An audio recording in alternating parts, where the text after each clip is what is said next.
জাতীয় সংসদে মানুষের কষ্ট নিয়ে কথা বলা হচ্ছে না বলে মন্তব্য করেছেন জাতীয় পার্টির একাংশের চেয়ারম্যান ও জাতীয় গণতান্ত্রিক ফ্রন্টের প্রধান আনিসুল ইসলাম মাহমুদ। রাজধানীর ইমানুয়েলস কনভেনশন সেন্টারে ঈদ পুনর্মিলনী ও আলোচনা সভায় তিনি বলেন, যে গণভোটের কোনো আইনি ভিত্তি নেই তা নিয়ে আলোচনা করে সংসদের সময় নষ্ট করা হচ্ছে।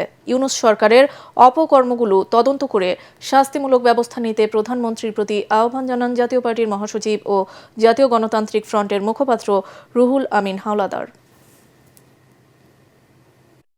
নবনির্বাচিত পার্লামেন্ট, সেখানে মানুষের দৈনন্দিন যে সমস্যাগুলো আছে এগুলো নিয়ে কিন্তু এগুলো নিয়ে কথা হচ্ছে কি জুলাই সনদ, গণপরিষদ, গণভোট, এগুলো তো কোনো প্রশ্ন উঠতে পারে। আমরা তখন বলেছিলাম গণভোট করবেন না, কারণ এই গণভোটের কোনো আইনি ভিত্তি নাই।